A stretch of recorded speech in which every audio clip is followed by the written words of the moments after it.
This afternoon, I will be sharing about rediscover prayer as listening. Sabi nga natin, listening.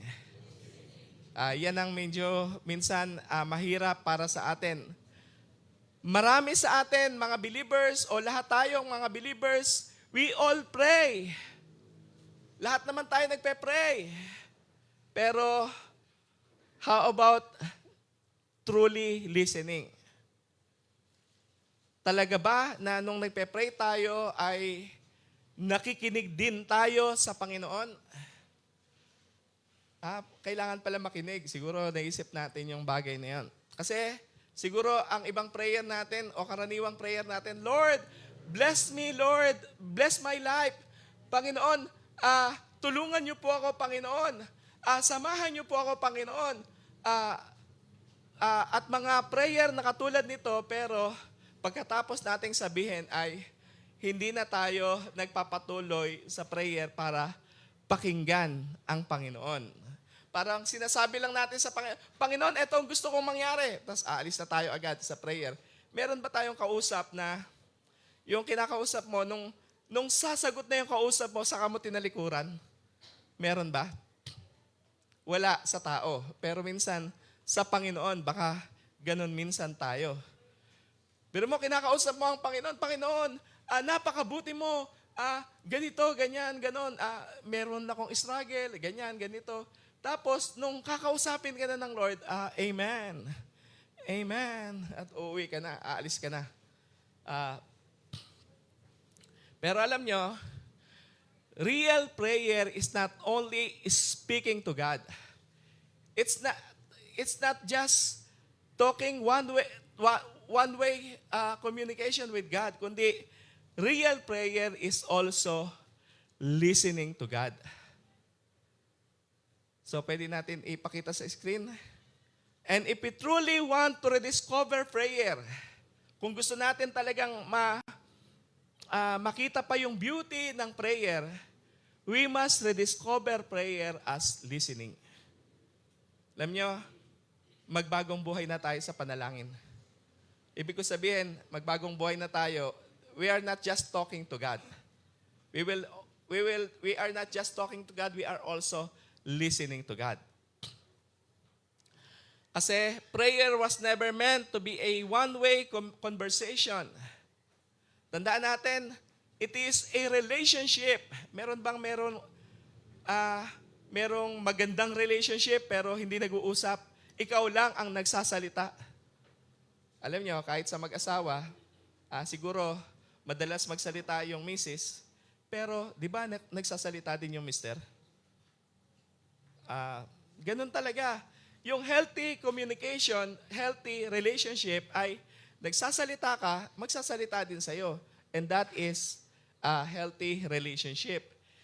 At yung healthy relationship kasi talaga, kasi it involves listening.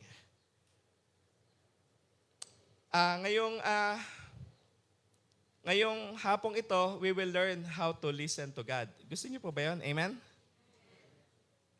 Alam niyo, merong isang patotoo. Merong isang kapatiran na 6 months ago, may sinabi ang Lord sa kanya. At ang sinabi ng Lord sa kanya, na-share niya lang din ito kasi sa akin na merong particular na pinapagawa sa kanya ang Panginoon. Meron siyang, may pinagagawa ang Lord sa kanya, ibigay mo ito, itong ganito kalaking halaga. May pinapagawa ang Lord sa kanya, bukod sa ibibigay, meron pa, kaya lang, nagagawin siya. Pero, isa yun sa pinaka, yung sineshare niya. Pero, lumipas ang 1 linggo, 2 linggo, 1 buwan, 2 buwan, 3 buwan, 6 na buwan, napansin ko, may mga struggle siya na nangyayari sa kanya. Kasi, sinasabi niya ulit sa akin, pinagagawa talaga sa kanya yun ng Panginoon. At hindi pa siya natatahimik hanggat hindi niya nagagawa yun.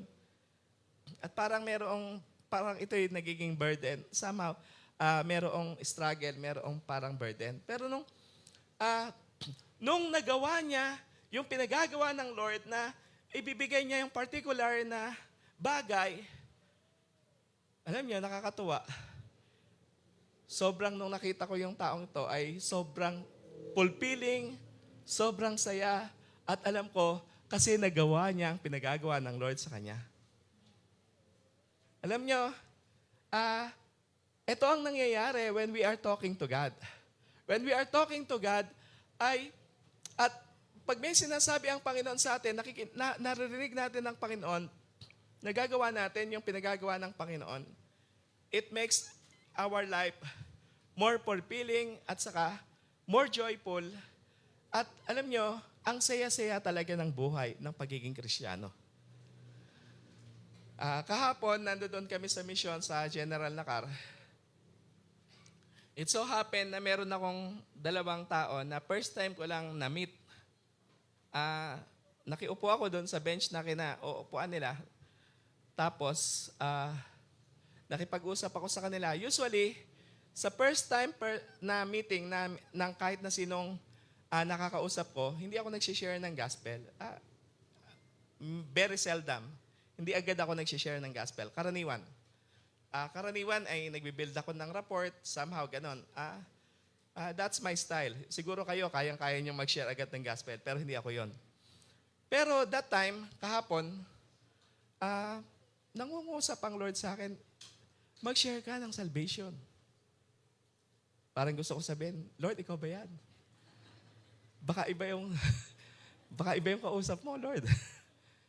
Kahit pastor ako, medyo may kaba pa rin ako pag mag-share ka ng salvation sa first time na makakausap mo. Pero alam nyo,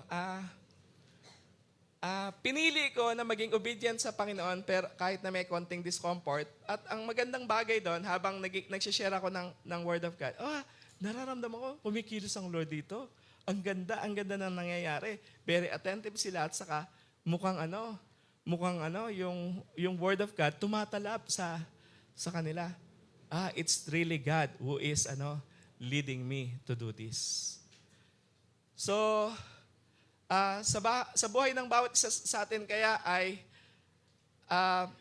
meron ba tayong mga struggle how to listen to God?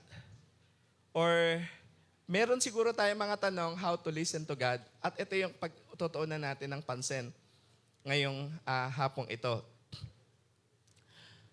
Hopefully, by the grace of God, masagot yung ating mga somehow mga katanungan. Proverbs chapter 3 verses 5 to 6. Pwede ipakita natin. Tulungan niyo po ako. Basahin natin. 1, 2, 3.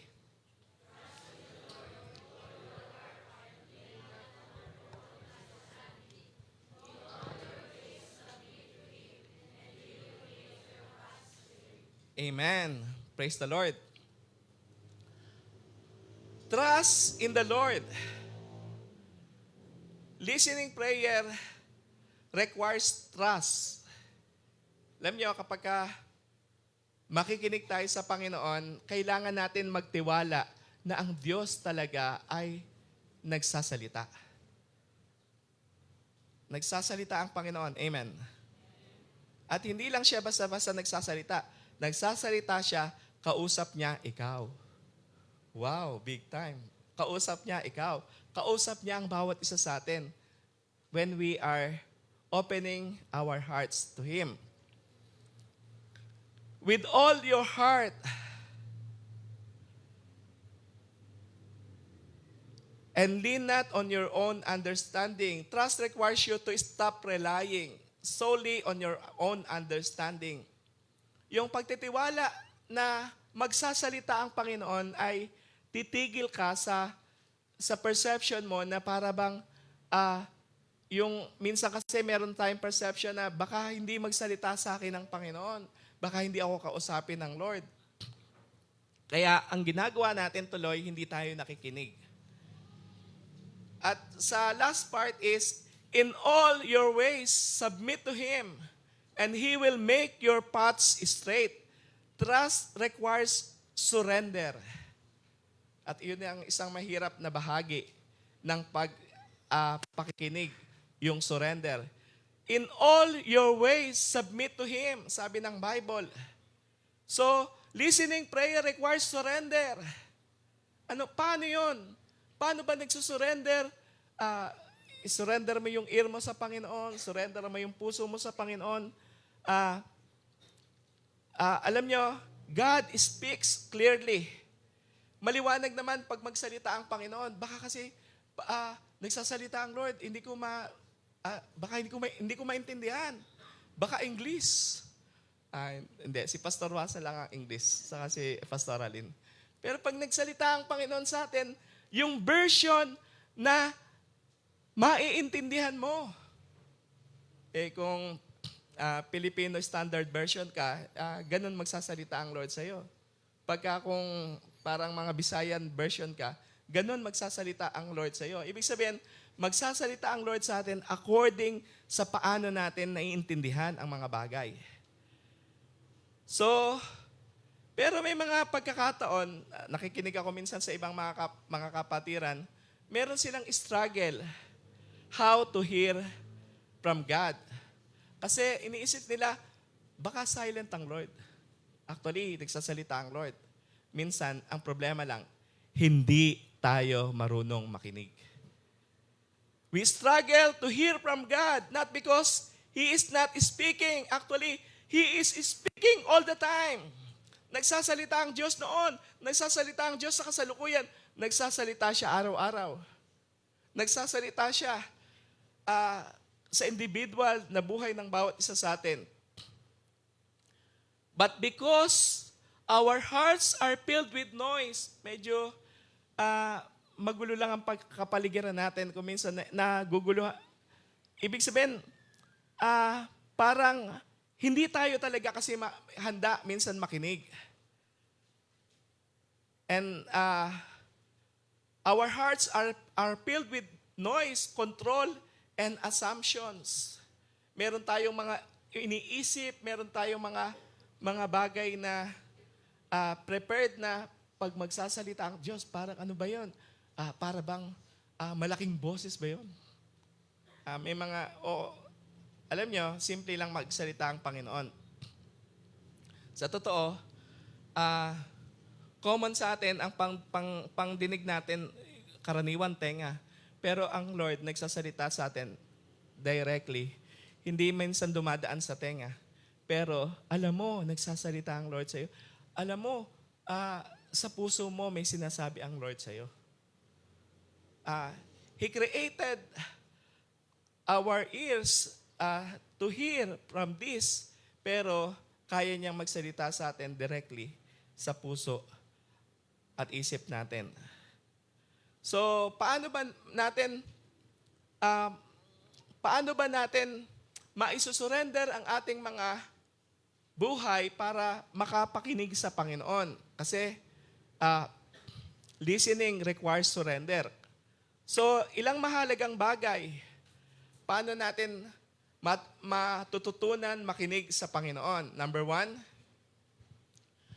basahin natin, 1 to 3. We need to give God room to speak. Bigyan natin ng pagkakataon na ang Diyos ay makapagsalita sa atin. Talking to God is two-way communication. It should not be one-way communication. Hindi lang tayo ang magsasalita sa Kanya, siya din ay magsasalita sa atin. Kaya nga, surrender your desire to control the conversation. Minsan kasi gusto natin, tayo ang may control ng conversation. Pag gusto na natin, nagsalita na tayo sa Panginoon, mga wala pang 1 minuto, hindi na tayo makikinig. Para kasi, magsasalita ba ang Lord? Parang busy ata ang Lord. Hindi na ako makikinig. Many of us prefer to speak rather than to speak. Karaniwan ay iniiwasan natin makinig kasi deep inside of us, parang natatakot tayong makinig kung ano yung sasabihin ng Panginoon. Baka naman, pag nagsalita ang Panginoon, i-condemn niya ako. Alam nyo, there's no condemnation to those who are in Christ Jesus. Pag nagsalita ang Lord sa atin, actually, pag nagsalita ang Lord sa atin, kung minsan ganito, gusto kanyang i-correct. And that is gentle correction. Minsan, gusto kanyang bigyan ng warning para hindi ka mapahamak. Pag nagsalita ang Lord sa buhay ng bawat isa sa atin ay baka meron tayong didesisyonan na parang mali ay yun, ililid niya lang tayo para hindi tayo magkamali. So, we keep praying. So, sa prayer natin, we should make room for God to speak. Marunong sana tayong tumigil at makinig. And in listening prayer, we stop dominating the moment with our words and allow God to speak. Hahayaan naman natin siya. Saka pe-pray natin, Lord, speak to me, Lord. Pwedeng maging prayer po natin yan. Ang prayer natin, kahit anong prayer, pinagpe-pray natin, magbigay tayo ng pagkakataon, ng room sa Lord na, Lord, ano po ang gagawin ko? Lord, i-guide niyo po ako. Lord, yung tulungan niyo po ako sa decision ko. Huwag tayong mag-pray ng mabilis lang. Huwag tayong mag-pray na para bang nilista na natin yung yung prayer request natin nung naipasa na natin. Lord, nagmamadali ako. Amen. Then we go out sa ating prayer room. Huwag natin i-treat ang prayer na one-way communication. Lord, bless me. Pagkatapos ng i-bless me, ay parang out na tayo agad. Yung listening prayer, ganito yan. Parang gusto nating sabihin sa Lord, Lord, I trust you enough. Kaya ako makikinig. Kaya ako tatahimik naman. Alam nyo, walang problema sa pagsasalita ng Diyos. Nagsasalita talaga ang Diyos. Nangungusap talaga ang Panginoon sa buhay ng bawat isa sa atin. Ang problema natin is listening. Parang katulad lang yan ng radyo. Yung radyo ay kinreate yung radyo na may mga signal na. May signal na. Pero para yung signal na yon ay ma-receive mo yung yung ibabato ng isang station, kinakailangan yung station na yon dapat i-tune in mo yung meron kang i-tune in para ma-connect ka doon sa station na gusto mong pakinggan. Ganon din sa buhay ng bawat isa sa atin. God is always speaking. The issue is not God's silence. The issue is our tuning. Dapat tune natin yung sarili natin na makinig sa Panginoon. Silence in prayer is not doing nothing. Hindi naman nangangahulugan ay, sige, tatahimik ako para makinig sa Panginoon, pero sa pagtahimik mo, sumobrang tahimik, nakakatulog ka na. Diba? Sobrang tahimik eh. Hindi tayo sanay ng tahimik, actually. Diba? Silence is an act of faith. Minsan, ang pakikinig sa Lord ay, alam niyo ba, minsan ang pakikinig sa Lord ay minsan habang naglalakad. Kasi, kaya sinabi ng Bible, pray without ceasing. You are in the spirit of prayer kahit na naghuhugas ka ng plato.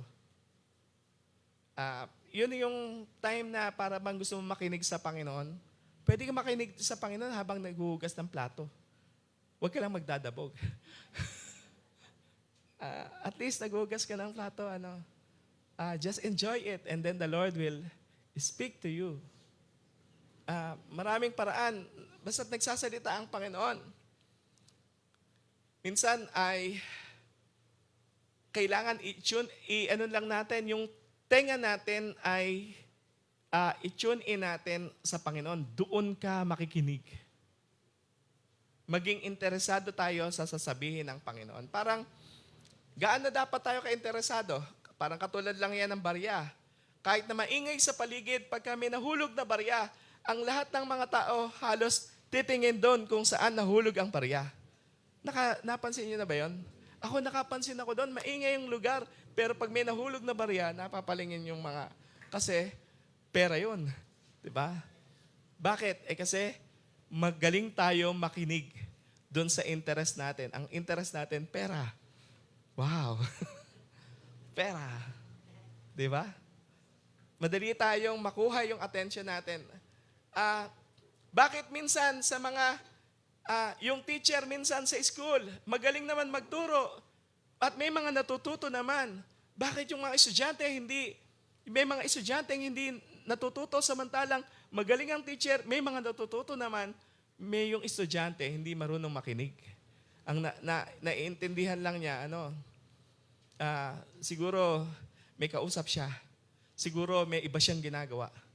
Pero, i-tune in natin yung tenga natin. Makakasagap tayo ng magandang signal. Maintindihan natin yung tinuturo ng teacher. I-tune in natin yung tenga natin sa Panginoon. Makakarinig tayo sa Panginoon. Amen. Amen. Number 2. Basahin po natin.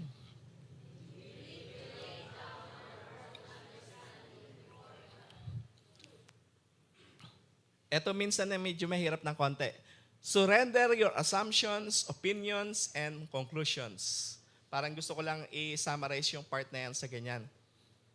Kasi, sabi ng Proverbs, lean not on your own understanding. This is difficult because we really love explanation. May pagkakataon kasi nagsasalita na ang Panginoon sa atin, way back doon sa isang part na may inuutosan ng Lord, ibigay mo yan. Kaya ganito, yung may inuutos sa iyo ang Lord, halimbawa may inuutos sa iyo, bigay mo yan, yung halimbawa 1,000 mo para kay dito. Ang understanding, mas mayaman naman siya sa akin eh. Mas may pera naman siya sa akin eh. Mas nangangailangan naman ako sa kanya. Ganon tayo mag-isip. Pero kapag makikinig ka sa Lord, kung ano man iniisip mo, may pera naman siguro yan. Mas ako yung nangangailangan. Pero kapag nakikinig ka sa Lord, is lean not on your own understanding. Basta bigay mo na. Kung pinagagawa sa iyo ng Panginoon yung bagay na yun, gawin mo na.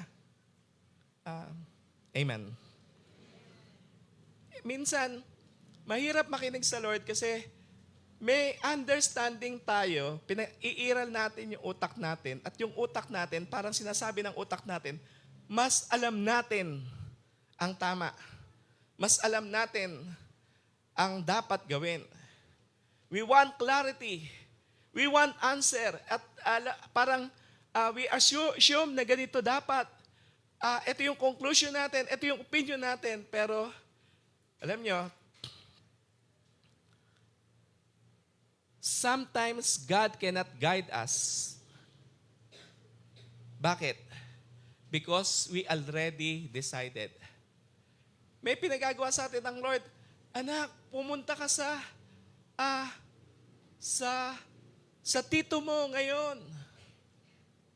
Yung tito ko na yun, busy naman palagi yun, saka hindi nakikinig sa akin yun.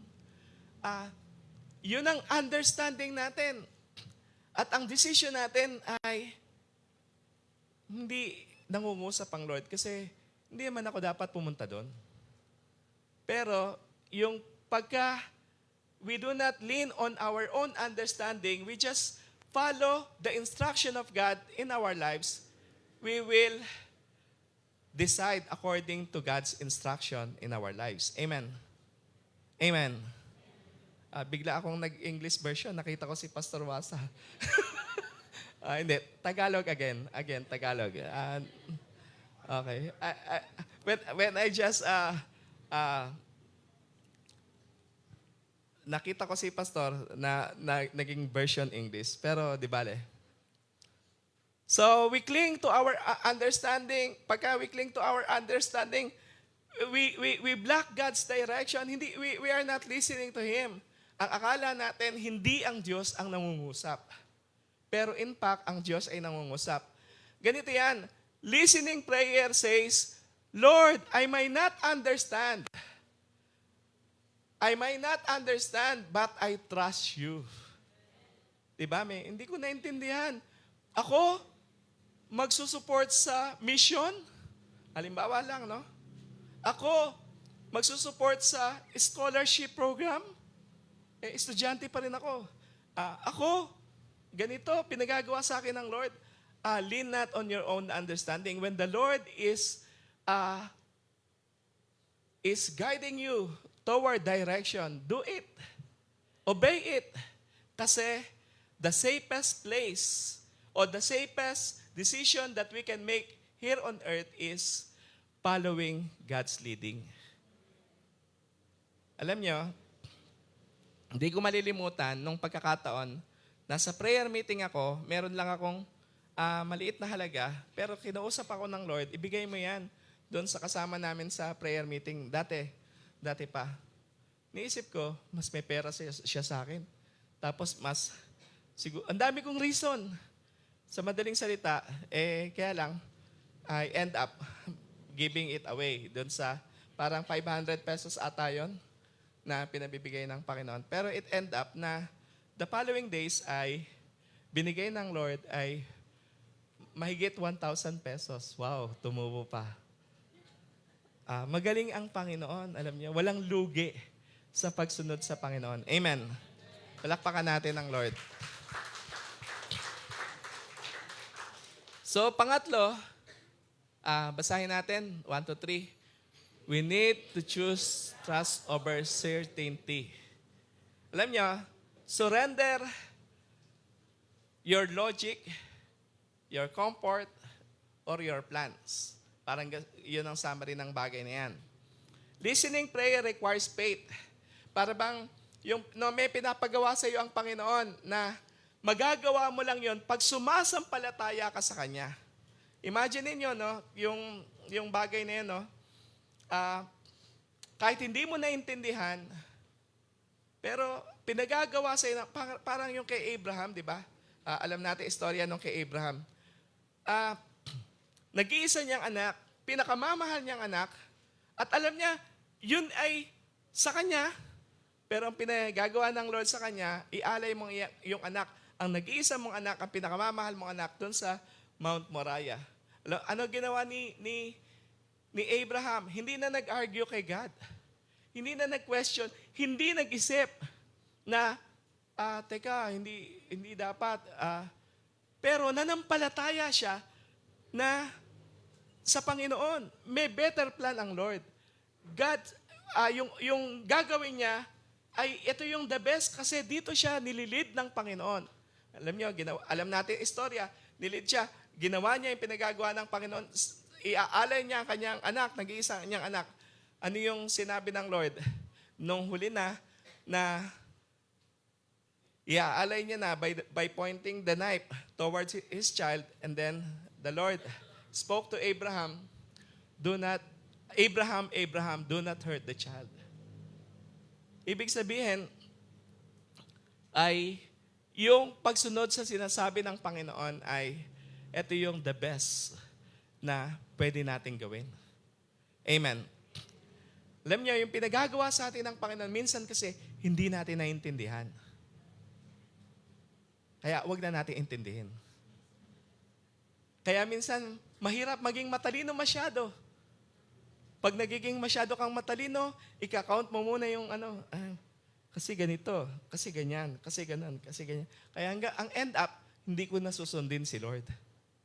Pero, it takes faith to follow God. Amen. Who knows, one of you will be chosen by God to plant a church in General Nakar. Pastor Wasa will commission you right now. Hindi. Alam niya, merong isang totoong pangyayari. Merong isang lalaki na may kapansanan siya. Tapos merong isang lugar sa Papua New Guinea na yung tribe na yon notorious sa pagpatay ng mga missionaries. Nakailang missionaries na yung napadala doon, pinatay. Kaya ngayon, merong isang church na isang pangkaraniwang volunteer worker sa church. Hindi pa nga siya preacher, regular na worker lang sa church. Pero nung nagpe-pray sila talaga ng ipapadala sa Papua New Guinea para doon sa lugar na ng tribe na yon sa Papua New Guinea, nag-volunteer yung isang lalaki na yon. Ako po ay padala ninyo. Naisip ng marami, hindi ka qualified kasi may kapansanan ka. Nalimutan ko kung ano yung kapansanan niya. Sa tingin ko parang pilay ata siya o something. Parang hindi ka naman equipped sa pagbabible, etc., etc. Marami siyang, hindi siya qualified sa mata ng marami. Pero, sino ang gustong mag-volunteer? Wala mag-volunteer kahit na isa. Pero siya, nagbo-volunteer siya. Pero, Brad, hindi ka pwede. Ang daming gustong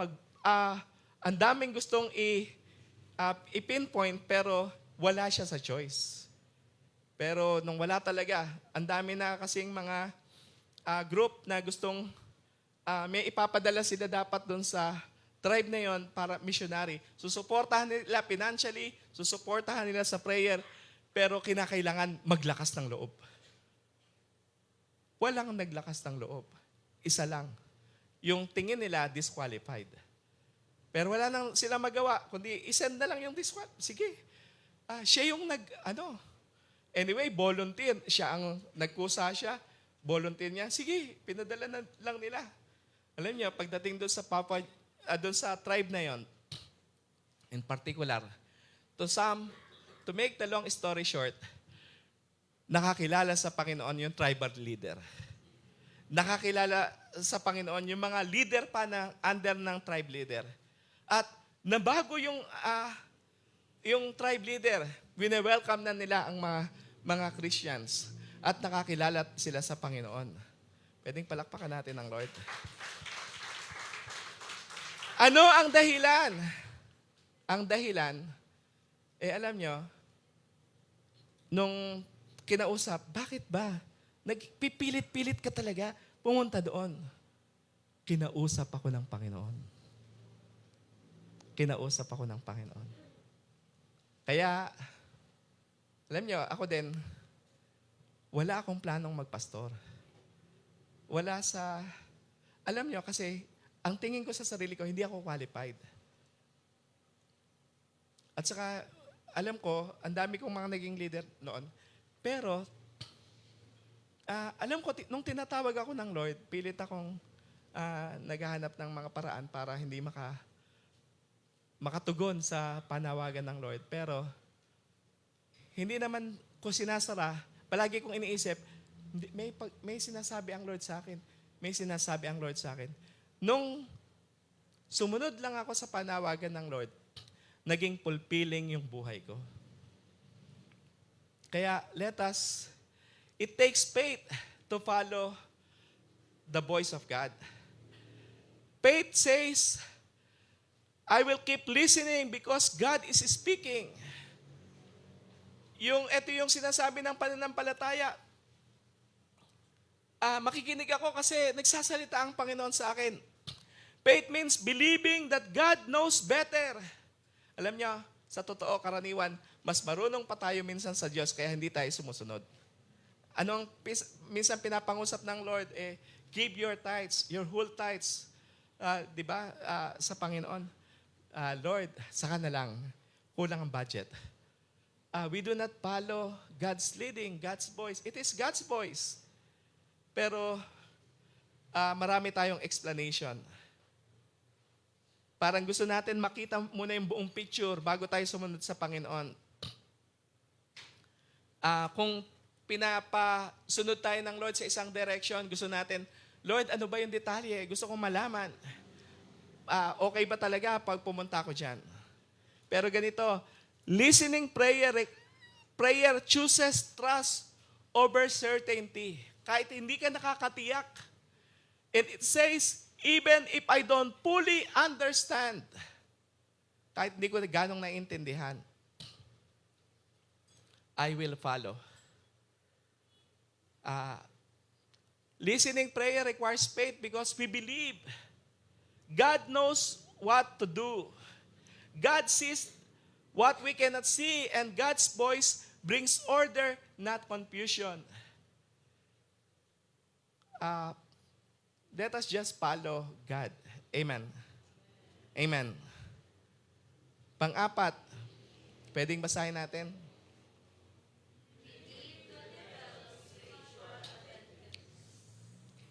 Ito pa yung pang-apat, no? Let us develop ah, yung open tayo, spiritual eyes, ears. Kaya nga, surrender your ears to hear from God. Paano yan? Remove distractions. Maraming distractions kaya hindi natin naririnig ang Panginoon. Tandaan natin, ito yung una ko pang sinasabi, ang Diyos nangungusap talaga sa atin. Tingnan natin. John 10 verse 27, my sheep hear my voice. It only means nagsasalita talaga sa atin ang Panginoon. Tayong mga tupa, kinakausap niya talaga tayo. I know them and they follow me. Jesus did not say, my sheep hear my voice occasionally. Gusto sabihin sa atin ng Panginoon, my sheep hear my voice. It means regular ang pakikipag-usap ng Diyos sa atin. Hindi yung parang nagsasalita talaga ang Panginoon sa atin. Amen. Paano nagsasalita ang Lord sa atin? God speaks through His Word. Paano siya nagsasalita sa atin? Through His Word. Sometimes, God may speak to you to give to someone, katulad ng nailarawan ko kanina. Or sometimes, God may speak to you to forgive that person. And sometimes, God may speak to you to respect your leader's decision. And sometimes, God may speak to you to be patient. Tingnan ninyo, no, yung bagay na sinasabi ko, karaniwan, giving is in God's Word. Amen. Forgiving is in God's Word. Amen. Ito yung pinagagawa sa atin ng Panginoon. Respecting is in God's Word. And being patient is in God's Word. It means, sa pagsasalita ng Diyos sa atin, palaging hindi nagko-contradict sa salita niya. Ang alimbawa lang, hindi ko nababatiin yan. Hindi yan sinasabi ng salita ng Panginoon. Amen.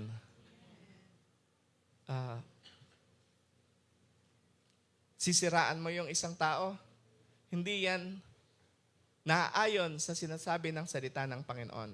Dapat naaayon sa salita ng Panginoon. What is the Word of God is saying to us? Palaging, parallel sa sinasabi ng salita ng Panginoon. Kapag halimbawa lang, alam mo, may pangungusap sa iyo. Hindi mo pa nga sigurado kung sa Panginoon yon o hindi. Pero may pangungusap sa iyo na mag-humble down. Alam nyo, naniniwala ako sa Diyos yun. Bakit? According sa Word of God. Amen. Ganun natin ititreat, paano natin malalaman na ang pangungusap na yun ay sa Panginoon. Kung ito ba ay naayon sa sinasabi ng salita ng Panginoon, and that is God speaking to you. And God speaks through the Holy Spirit. What is the Holy Spirit leading you to do? Sometimes He leads you to stop doing something that hurts God's heart. Maaring may mga bagay na para bang nanonood ka halimbawa ng naranasan nyo na yon, yung nanonood ka sa YouTube, sa Netflix, tapos parang may pangungusap somehow na tama na yan. Kasi merong mga parang part na parang magsusway sa iyo para magkasala. Alam nyo, it is the Holy Spirit speaking to you. Sometimes He leads you to share the gospel with someone. Ako, na-share ko sa introduction. Nangusap ang Lord. At hindi ganun ang plano ko. Ang plano ko karaniwan is to make friends with other people. Not to share the gospel in the first time meeting, pero kung ano yung agenda ng Lord, then do it. At alam niyo, nung pagkakataon na yun, totoong-totoo, na-lift up yung spirit ko pagkatapos nun. Bakit? Kasi alam ko, sinunod ko yung sinabi ng Panginoon. And sometimes, He gives you a special assignment. Yung sinabi ko kanina, testimony ng isang regular volunteer sa church na nag-volunteer siya hanggang sa mag-mission siya doon sa isang tribe, doon sa Papua New Guinea. God is giving us a special assignment minsan. Minsan, ikaw lang ang pinagagawa ng Lord ng ganon. Hindi siya. Hindi siya. Ikaw lang. At merong fulfillment pagka ginawa natin yung pinagagawa ng Panginoon. And God speaks through godly counsel. Alam niyo, karaniwan, may mga pagkakataon, may mga kapatiran tayo na mga kuya, mga ate, mga leader sa church, at minsan ina-advisean tayo na ano tawag dito? Ipag-pray mo yung decision na yan bago mo kunin. And that is God's wisdom. May pagkakataon na parang mukhang hindi ka mapapabuti dyan. That is godly counsel na nililid ng Panginoon. Pero itetest din naman natin yan. Makikita natin yan kung ito'y galing sa Panginoon. Godly people are often God's warning used by God to give warning signs in our lives. And God speaks through conviction. Nagsasalita ang Diyos sa atin sa magitan ng conviction. Naranasan nyo na ba na minsan ang conviction ng Panginoon sa atin ay mali yan? Meron bang ganon? Pero minsan, reasonable tayo. Hindi naman. Kaya hindi tayo makarinig minsan sa Panginoon. Pag inopen natin yung puso natin sa Lord, minsan maririnig natin yung mga bagay na ganon. You need to stop doing that. Ano yun? The conviction of the Holy Spirit sa ating buhay. Conviction is not condemnation. It is God's loving warning system sa ating mga buhay. So God speaks through peace or the lack of peace. May pagkakataon, ang pagsasalita sa atin ng Panginoon ay sa pagitan ng kapayapaan. Meron tayong pagdidesisyonan. Tapos ngayon, nag-inquire tayo sa Panginoon, Panginoon, gusto ko na pong mandigaw, Lord. Di ba? Wow. Tapos, ito po yung pinagpe-pray ko, Lord. Ano po ang sagot nyo, Panginoon? What is your answer? Siya na po ba, Panginoon? Minsan, ang sagot ng Lord, hindi naman sinabi, oo, siya nga. Hindi ganun minsan ang sagot ng Lord. Ang sagot minsan ng Lord is, minsan, alimbawa, para bang pagka gusto mo na siyang piliin, merong lack of peace. Ibig sabihin nun, huwag mo nang ituloy. Yun ang pangungusap ng Lord minsan. That is, God is speaking through you, through lack of peace. Hindi nangangahulugan, ang salita palagi ng Lord ay yung, wag yan, hindi maganda yan. Hindi ganun magsalita ang Panginoon. Minsan ganito ang magsalita ang Lord, yung peace or lack of peace, minsan ganyan maglilid sa iyo ang Panginoon. Minsan naman, God is giving you peace. Ibig sabihin, parang gusto ng Lord na, para bang yung peace ay para bang nakakita ka sa, pagka nagdadrive ka, nakakita ka ng green light. Ibig sabihin, go. Pero pagka lack of peace, para bang, red light. It seems na mag-stop ka. Huwag mo na ituloy. Mapapahama ka. Mapapahama ka. Don't argue with the green light or the red light. Huwag mong i-argue.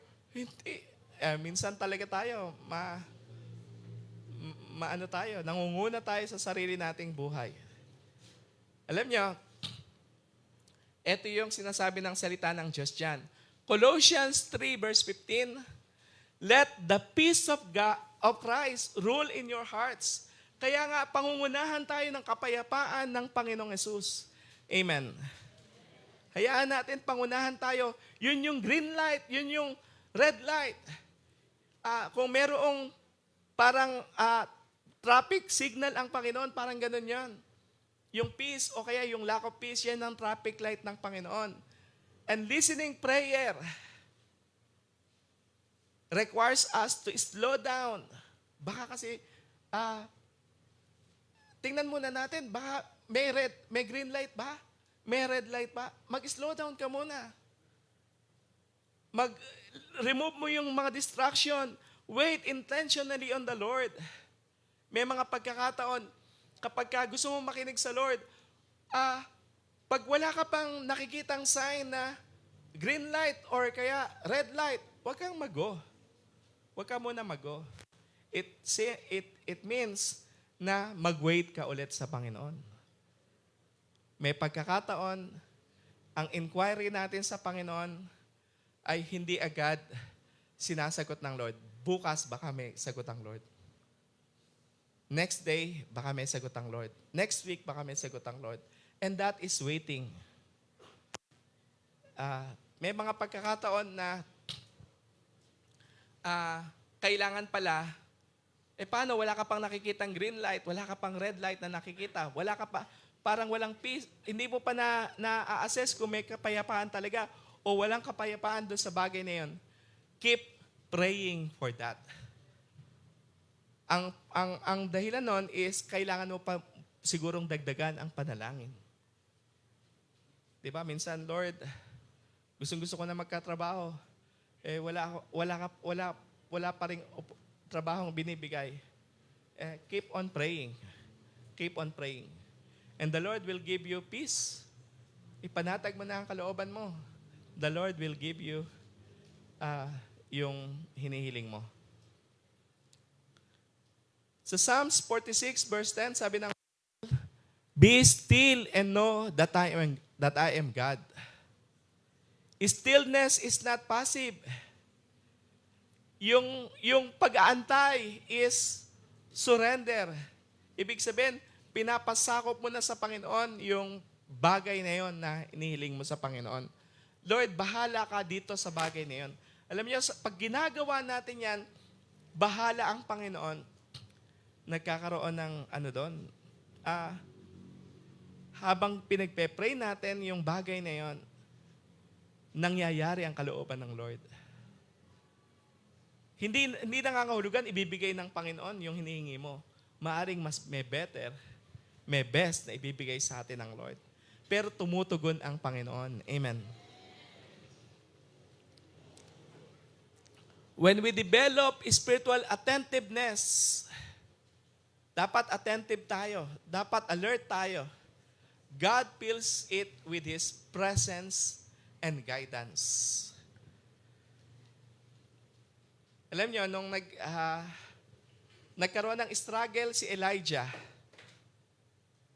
ang tingin ni Elijah ay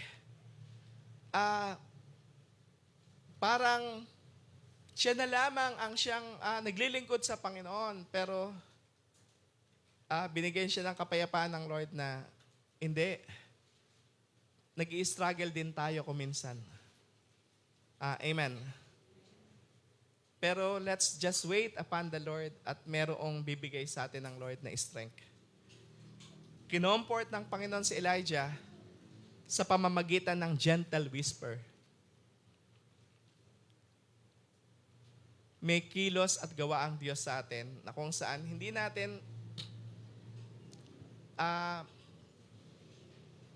parang tingin natin ay naguguluhan tayo sa isang bahagi ng buhay natin. Pero when we pray, and when we wait for God, hanggang sa antayin natin, may presence ang Lord, may guidance ang Lord. And then, alam na natin ang katugunan ng Panginoon. Amen. Amen. Panglima at saka panghuli, basahin natin, 1, 2, 3. We need to obey what God reveals. True surrender is proven through obedience. Ang totoong pagsusurrender, habang sinusurrender natin yung ears natin sa Panginoon, yung heart natin, sinusurrender natin sa Panginoon yung mga worries natin, sinusurrender natin sa Lord yung mga ideas natin, perception natin, at nangungusap na ang Lord sa atin, ito yung nagdadala sa atin sa obedience. Dapat ang resulta nun is obedience. Listening prayer is incomplete unless we respond to what God says. Palaging nag-e-end ito sa may pinagagawa ang Panginoon sa atin. Kaya, nagiging mahina ang maraming Kristiyano kasi hindi sila nag-wait para malaman yung katugunan na galing sa Panginoon. Pero yung nagwe-wait upon the Lord, ito yung pinapalakas tayo ng Panginoon. At kahit na yung pinagagawa na ng Panginoon, alam nyo, nakakayanan natin na gawain. Amen. Amen. We can do the impossible when we hear from God. Alam nyo po ba yun? Alam niyo, si David, bakit siya pumayag na labanan niya si Goliath? Kasi narinig niya ang Panginoon na nangungusap sa kanya, greater is He who is in him than he who is in this world. Nagagawa natin yung hindi natin kayang gawin. Naalala ninyo nung time na nagkaroon ng widening. Hindi natin, ang church hindi handa. Kailangan ma-demolish yung part ng side natin sa church. Wala tayong pera, wala tayong pampagawa. And we need to reconstruct that is at least 200,000. Pero meron naman tayo, at least 20,000 ata yun. Gaano yun? Katiting. Compared dun sa 200,000. Pero we pray here, dito sa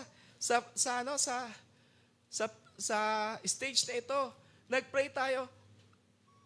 Hanggat hindi tumutugon ang Panginoon. Alam ko, inabot tayo. Our prayer back then is, nagtaring tayo, nagpatawag ako ng taring. 1 oras, nagpray. O teka, parang although lumuluwag na yung kalooban namin, teka, hindi pa. Wala pa yung pinaka, alam ko, wala pa yung pinaka-answer ng Lord. Pray pa tayo. Another 1 hour prayer. And we don't hear from God. Nakadalawang oras na tayo sa prayer. Another set of prayer. Payag pa rin ba kayo? Yung mga kasama nung nandito dito? Wala silang magawa, kundi pumayag eh. Ako lang ata pinakamatanda kasi dun sa kanila eh. Kakahiya kay pastor o baka naman, basta at least dito lang ako. Pero nag-pray ulit kami for the 3rd time. Another 1 hour prayer. Alam nyo, lumakas ang loob namin kasi nagsalita ang Panginoon. At ang salita ng Lord is, in a gentle whisper, magsimula na kayong mag-construct. 20,000. The Lord speak to us, start the construction. And God will do the rest. At totoong-totoo, binili na natin ng materyales. Lunes, bumili na tayo materyales. Kinausap natin yung manggagawa. Tapos kumuha tayo ng mga volunteer sa church. Habang ginagawa is hindi tayo naubusan ng pera. Hanggang naka 200,000 na pala tayo. Palakpakan natin ang Panginoon.